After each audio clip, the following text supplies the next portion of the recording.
The CBS Radio Mystery Theater presents...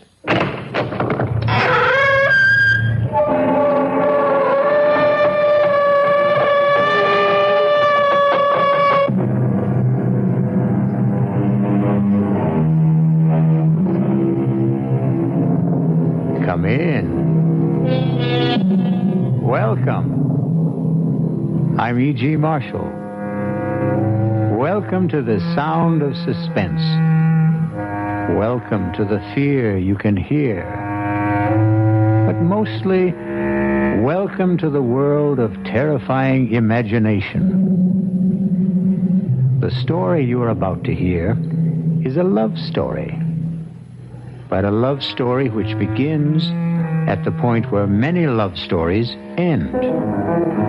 It begins after the wedding march has been played, after the vows of love and fidelity exchanged.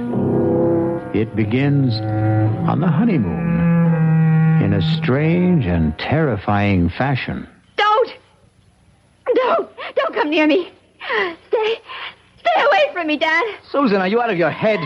I saw her picture. Do you hear me? I found her picture on our honeymoon.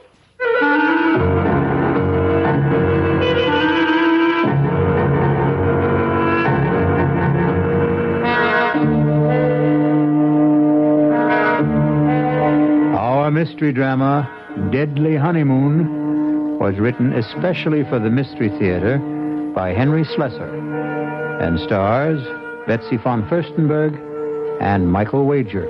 It is sponsored in part by Anheuser-Busch Incorporated, brewers of Budweiser, and by the Kellogg Company, makers of Kellogg's Special K cereal. I'll return shortly with Act One.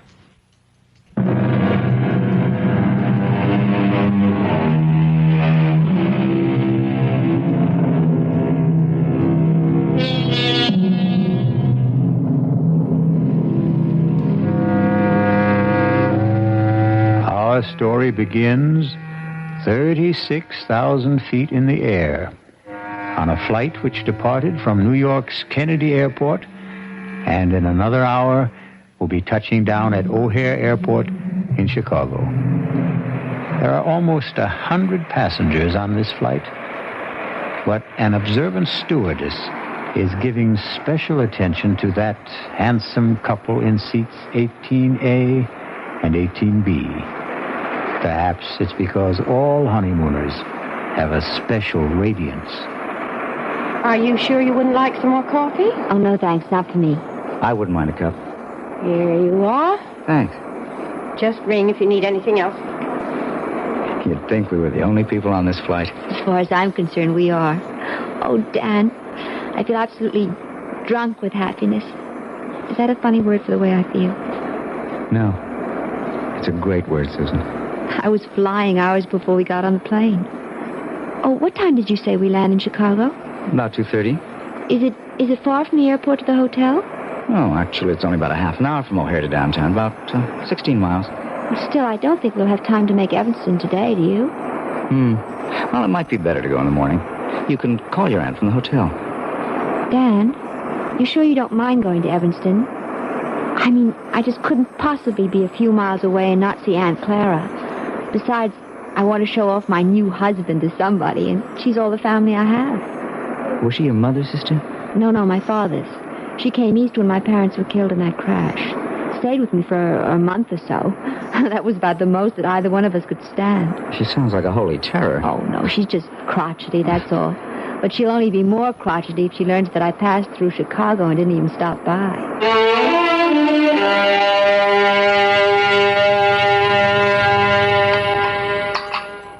Well, and what kind of work are you in, Mr. Carey?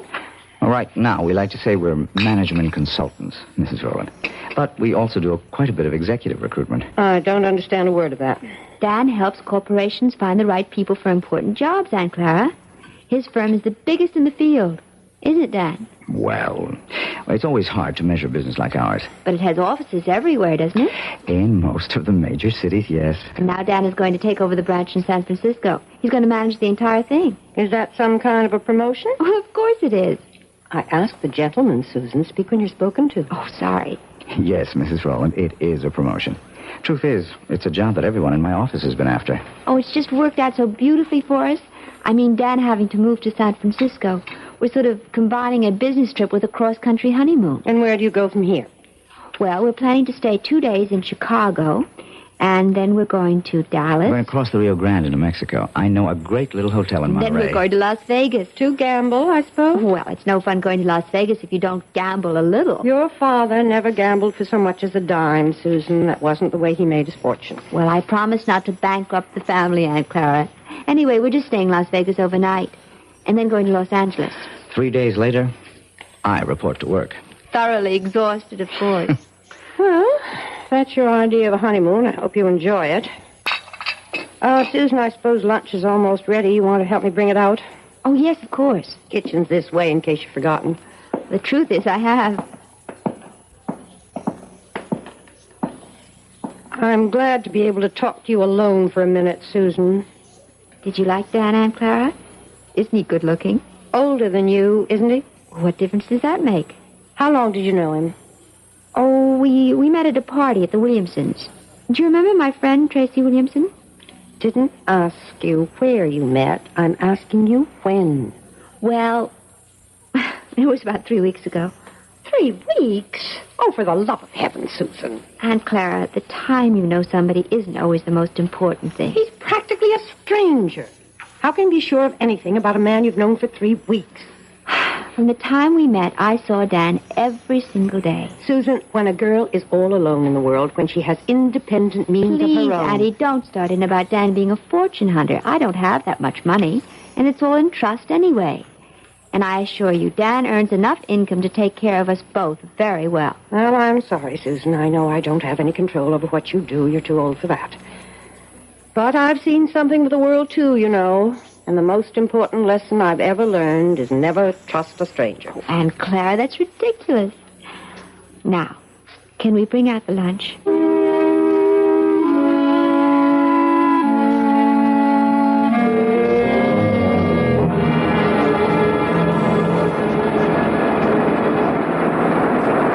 I don't know. I just have the feeling that Chicago wasn't all you expected it to be. Well, we weren't there very long, Dan. And don't forget, we spent half the time with your business associates. Oh, honey, I am sorry about that. I suppose I never should have called Bill Kincaid to say we're in town. Should have known he'd insist on getting together. Oh, it wasn't that bad. I just didn't know what he was talking about half the time. All those office politics. Yes. Well, Bill loves to gossip. But you can see what I mean about the San Francisco job. Everybody in the company wanted it. They'll never get over resenting me for being picked. But I am sorry if you were bored. It's all right, Dan, really.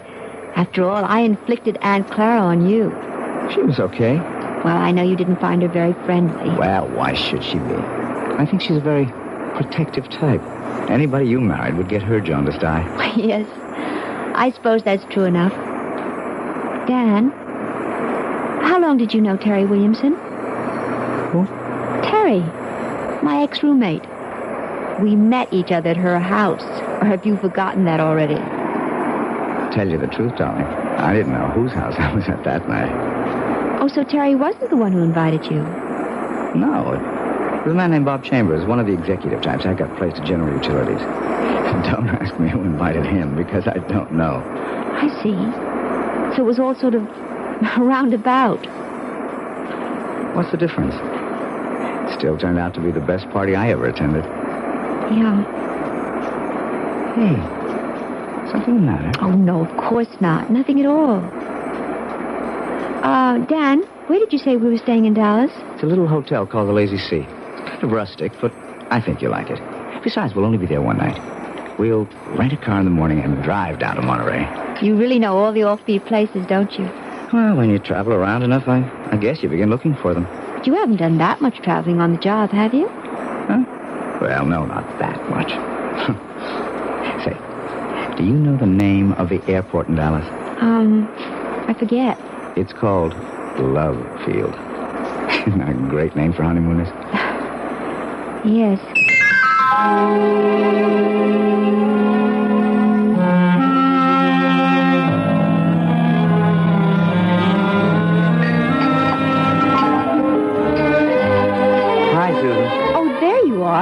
was starting to worry.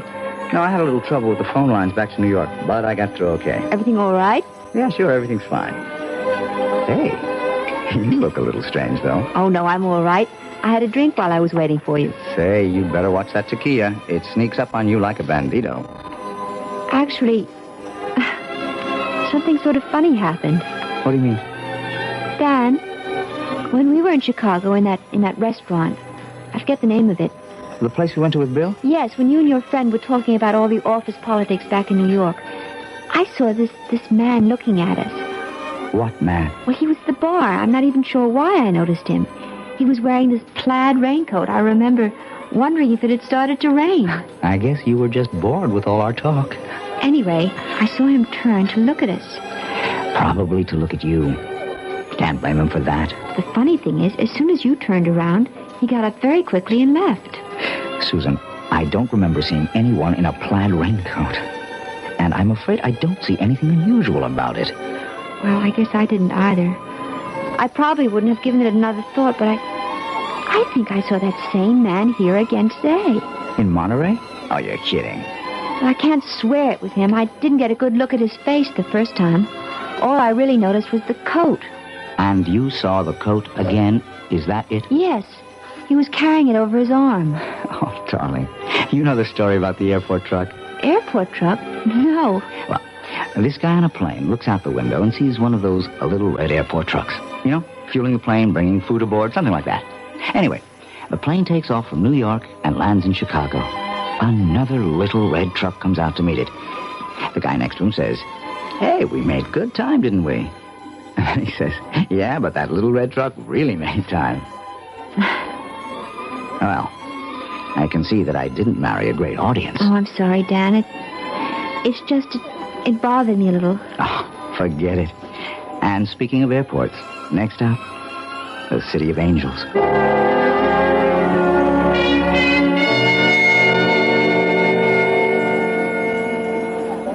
Let's see. I wonder if they have this week's digest.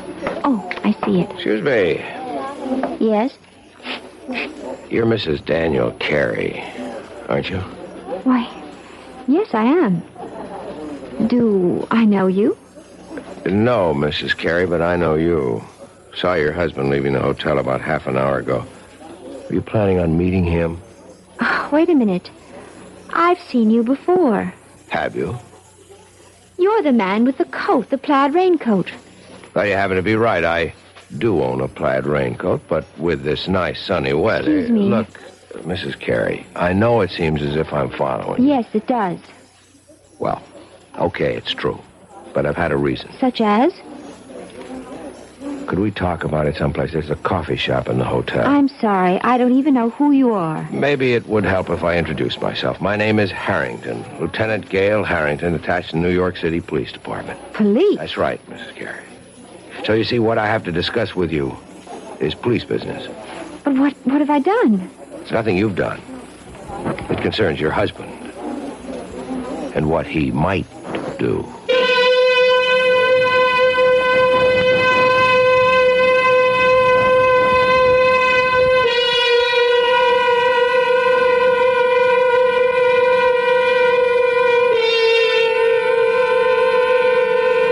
It looks like Dan and Susan Carey's honeymoon is in for a surprise.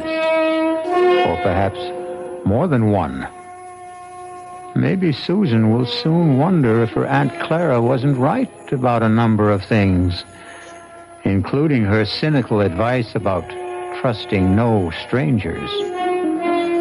We'll find out about the new stranger in Susan's life when I return shortly with Act Two.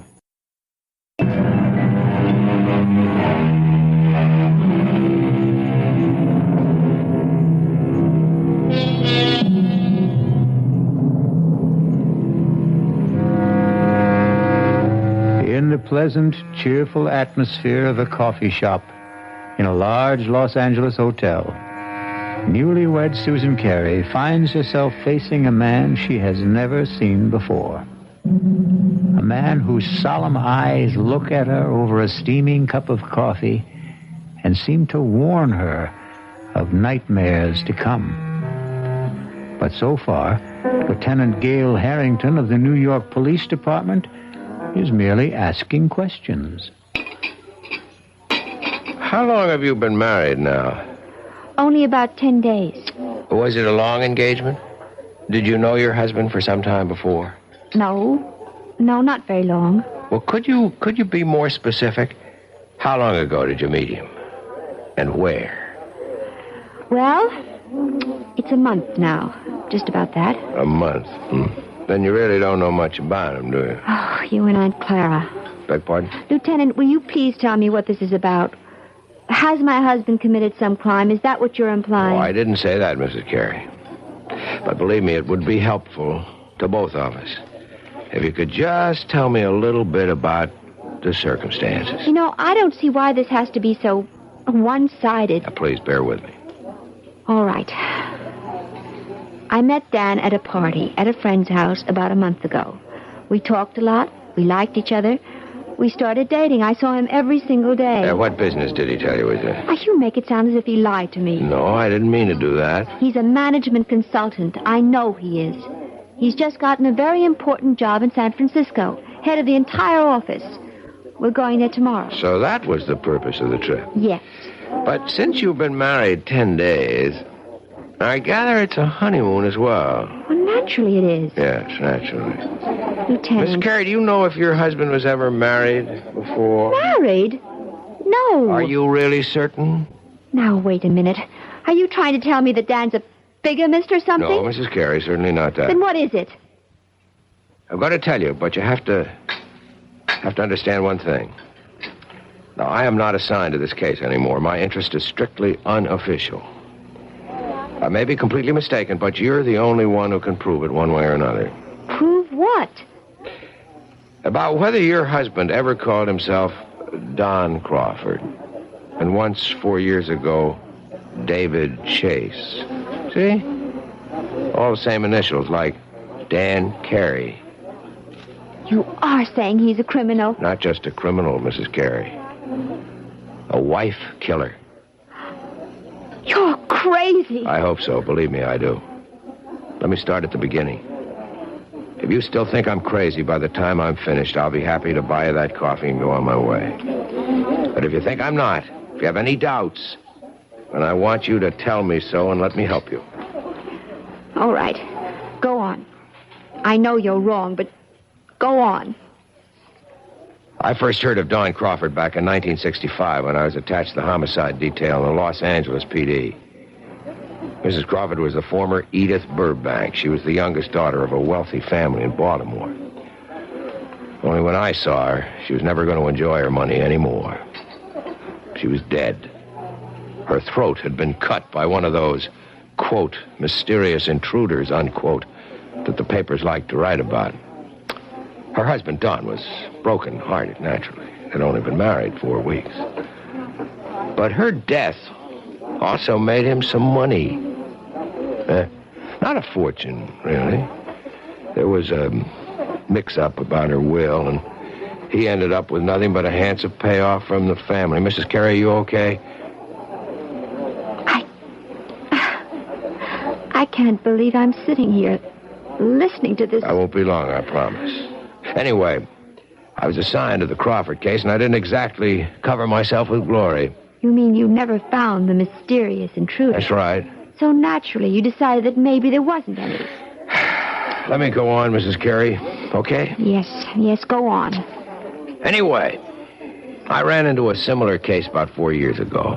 The murder of a young bride fresh from her honeymoon, a broken-hearted groom named David Chase.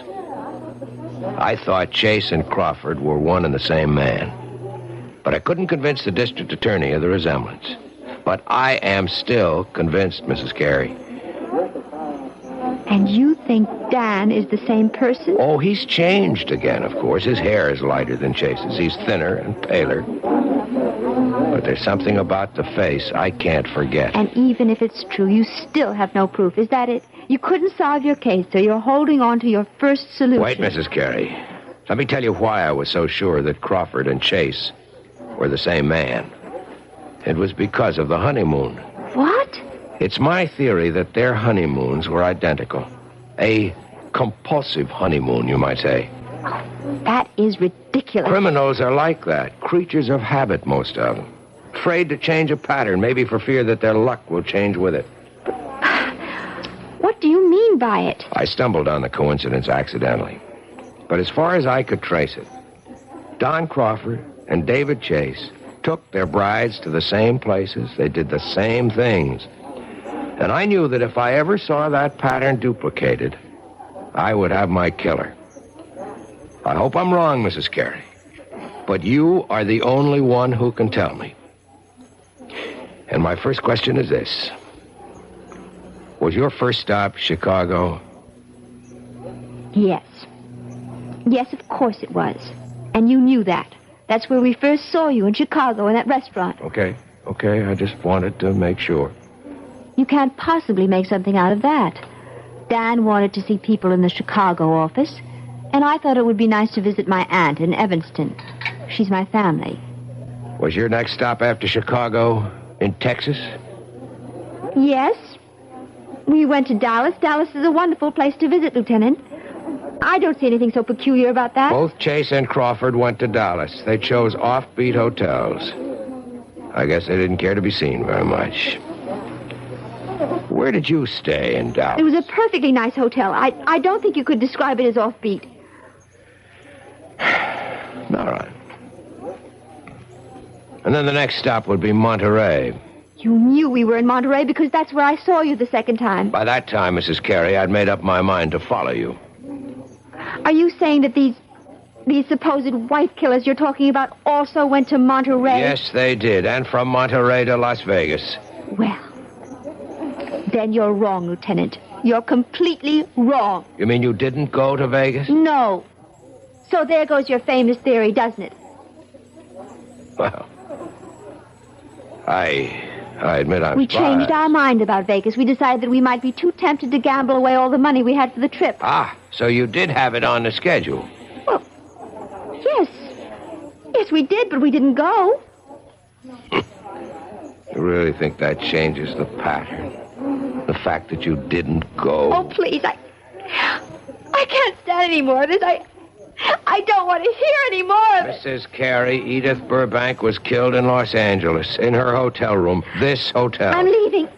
I'm leaving right now. Mrs. Carey, wait. You're wrong. You've got Dan mixed up with someone else. Let me finish, please. Just one more moment. Please, no, please let me go.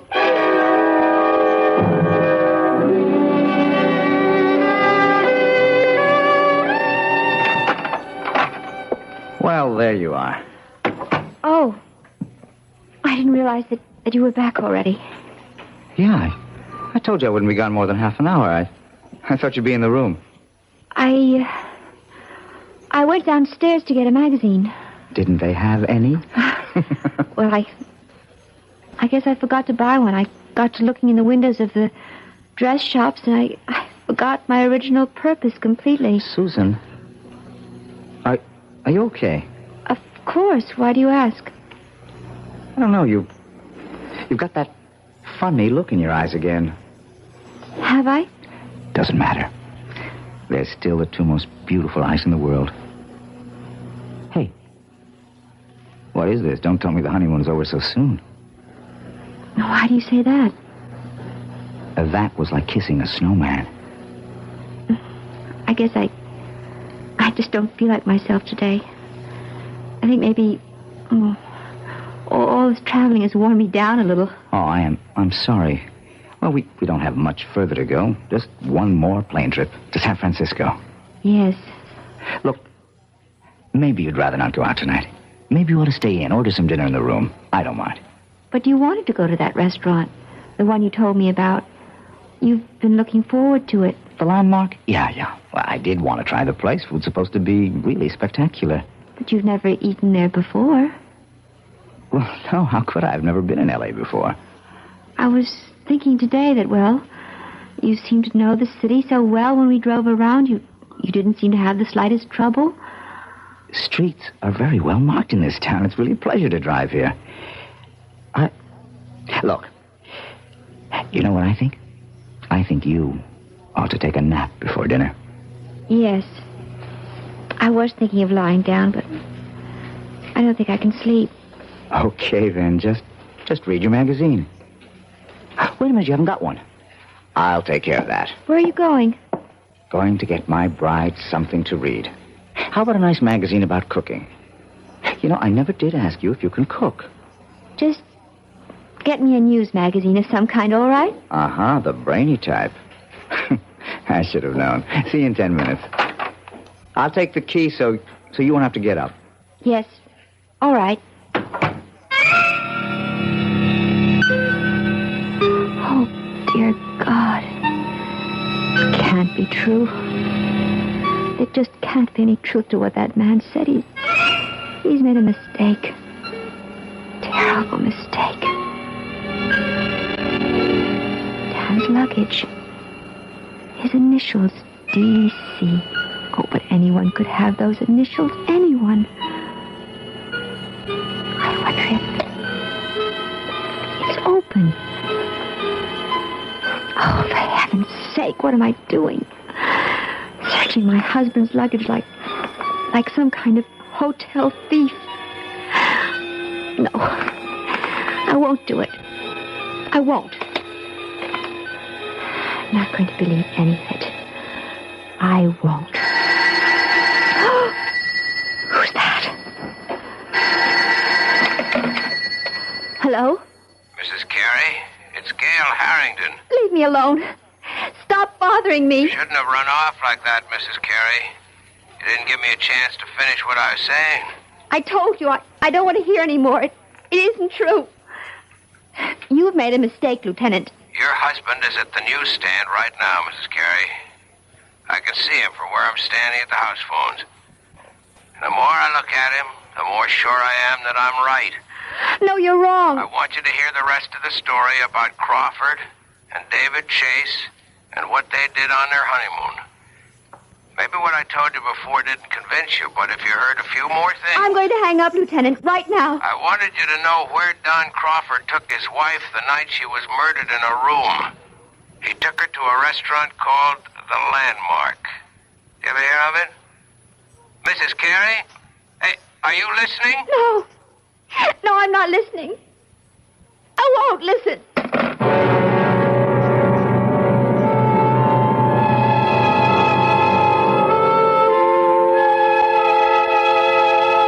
And so Susan Carey seems to have a date at the Landmark restaurant in Los Angeles with her loving husband, Dan.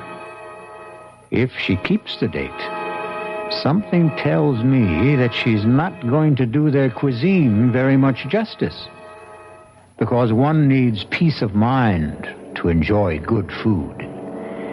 Fear affects the salivary glands, and terror ruins the taste buds. I'll be back shortly with Act 3.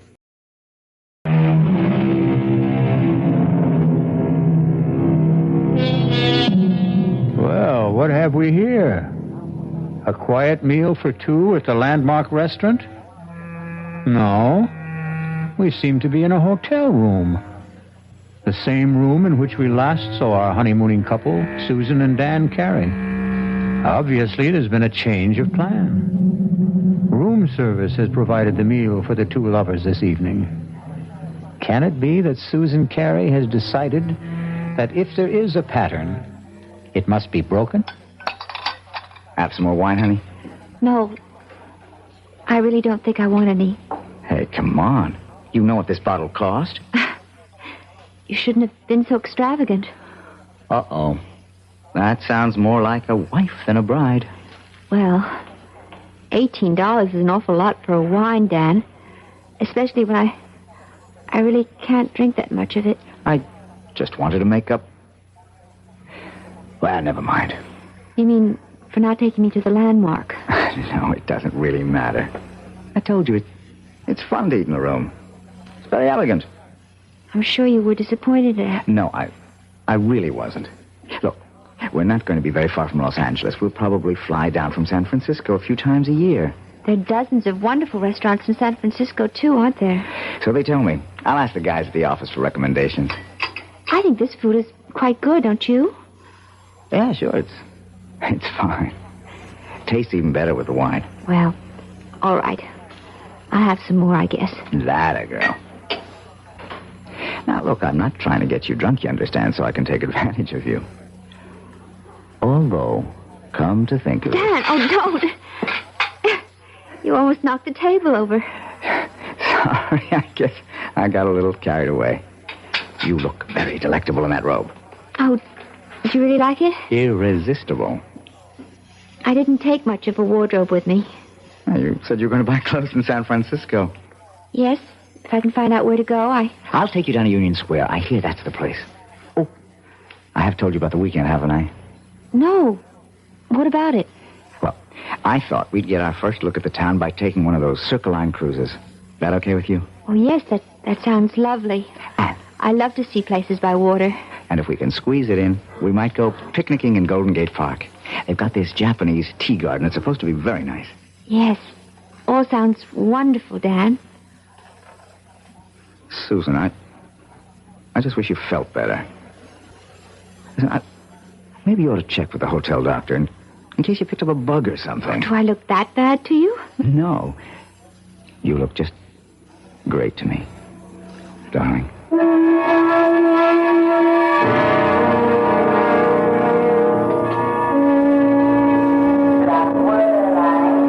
Yeah, I think that'd be a good idea, honey. Reserve the car ahead of time.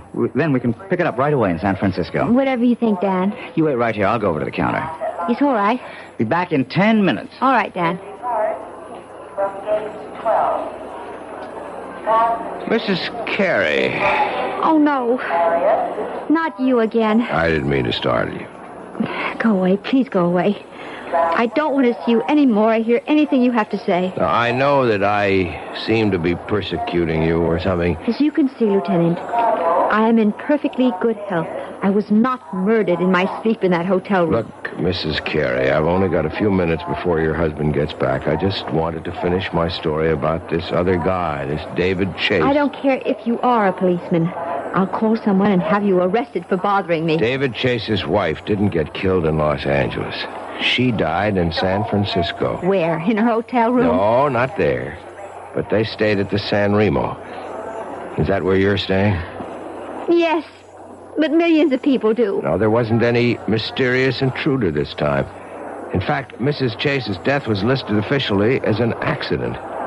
She had a little too much to drink at dinner, and her feet got tangled up on top of a very steep hill. The fall broke her neck. Oh, no. It was her very first day in San Francisco. She and her husband had quite a day, too. They took one of those boat cruises to see the city. Then they went to Golden Gate Park, to the Japanese tea garden. Miss Carey, are you okay? No. No, I'm not okay. How could I be? That night they went to a restaurant called the Vendome. That's where the lady drank too much, at least according to her husband. Oh, dear God. Listen, Mrs. Carey, I can't follow you anymore. I've got a job to get back to. I want you to take this. Gun. Quiet. Don't draw anyone's attention to us. Just take it. If I'm wrong and you don't need it, fine. Just throw it away. No, I don't want I it. cannot have you on my conscience, don't you understand? All right. Yes, all right. I'll take it. I still say you're wrong. I hope so. But I don't think I am.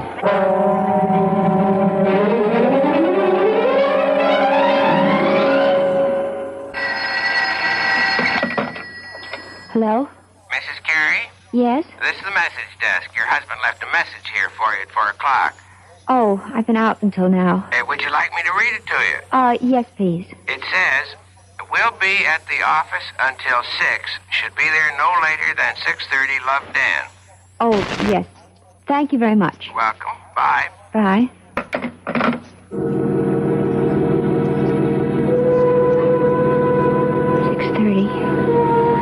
$6:20 now. Oh, God. Why do I keep staring at his luggage? Why can't I just forget about it? No. It isn't dishonest. It's just something I have to do. No, nothing in this one but clothing. clothing. This one has papers and things. All his documents. Birth certificate. Honorable discharge. U.S. Navy. Daniel Eldon Carey. That is his name. It is. That Matt Harrington was wrong. Doesn't this mean he was wrong? Or does it just mean that... No. I'm not going to start thinking that way. These look like photographs. Maybe his family... Oh, no, wait. This picture is signed. Such a pretty girl. To Dan. All my love forever, Edith. Edith. What was the name he said? That policeman, what was the name that man's wife was? Wasn't it Edith? Oh, no. Who is it? It's me, honey. Oh, 1 second. Hi, sweetheart. Sorry. I forgot to take my key. Hey, I'm not late, am I? I told him at the desk I'd be back at 6. Well, it's not even that. Hey, why is it so dark in here, Susan? Oh, I just got back myself. I didn't think of turning on all the lights. Susan, I have a confession to make. I wasn't at the office at all. My new staff thought they ought to christen the new boss. I tell you one thing about San Francisco. It's a hard-drinking town. Susan, what's the matter? Dan, I found her picture. What? I found her picture. Your first wife's. What are you talking about? I was never married. Then what's her picture doing in your luggage? Hey, what's going on here? You must be drunker than I am. Don't come near me. Stay away from me, Dan. Susan, are you out of your head? I saw her picture. You hear me? I found her picture on our honeymoon. Now, wait a minute. Do you mean Edith? I know all about her. Yes, and about the other one. She drank too much, too, didn't she? She was drunk, too. Now, look, will you calm down? Is that what you were planning to do tonight? Get me drunk? At the restaurant? You were going to take me out to dinner tonight, weren't you? Of course I was. I asked one of the guys at the... Well, I can tell you the restaurant he picked. Do you want me to tell you the name of the restaurant, Dan? It's the Von Dome, isn't it? Well, yes. I mean, it is. How did you know that? Because I know it all. I know everything. Oh! No, don't come near me. I'll call the police. Now, Susan, look. I don't know what the trouble is, but you've got to be sick. You need help. No, don't come any closer. You've been acting funny ever since we left Chicago. I'm warning you. Look. My God. I've got a gun. Susan, put that down. I'm not going to end up like them. Give me that thing, Susan. Don't. Oh, don't, Dan, Susan. please. Susan. I don't want to shoot you.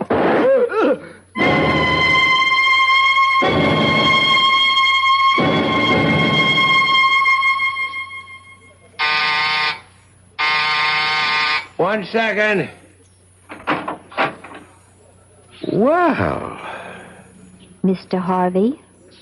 Mrs. Carey, I didn't know that you were... Look, let me just get a shirt on. I was just shaving. I'm sure you're surprised to see me, aren't you? Yeah, I am. I didn't expect that you'd... what brings you back to L.A.? I'm sure you know, Mr. Harvey. That is the right name, isn't it? Not Harrington? I guess that means you know all about my little joke. The gun wasn't a joke, was it? The gun was real. Now, look, I can tell you're upset, but I didn't mean any harm. I mean, I like Dan. I really do. You despised my husband, Mr. Harvey. Why don't you admit it? You hated the fact that he got the job you wanted in San Francisco, and all you got was an assistant manager's job in Chicago. You are wrong. I just thought it'd be a good gag, a good joke on Danny boy. Yes, I've heard about your reputation. The great practical joker. You thought of a great one this time. Yeah, but that's all it was. You gave Dan the itinerary for our honeymoon trip. You were just being helpful, of course. You gave him all the names and places, all the benefit of your traveling experience. That was the gag. See, I thought if Dan took you to all the places I listed for him... You even knew about Edith, the girl he was once engaged to, the one who died. She became his murder victim in your little fantasy. What did you think would happen, Mr. Harvey? Did I get frightened enough to kill Dan so that you might get the job he took away from you? Listen, is Dan all right? I thought you might want this back, Mr. Harvey. Your gun. Oh, now, wait a minute. Don't do anything stupid. Oh, you don't have to worry.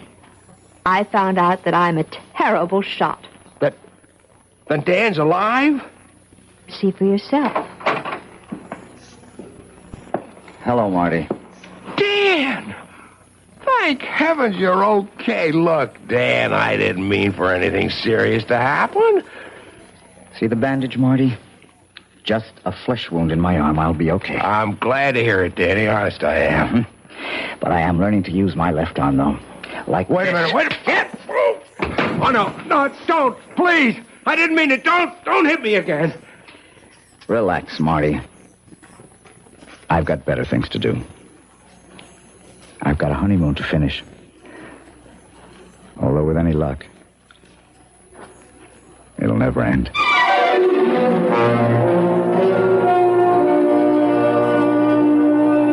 So you see, even murder stories can have happy endings. Martin Harvey may have spoiled Susan and Dan's honeymoon, but that doesn't mean he managed to spoil their marriage. No. If that's going to happen, Susan and Dan will take care of that all by themselves. I'll be back shortly.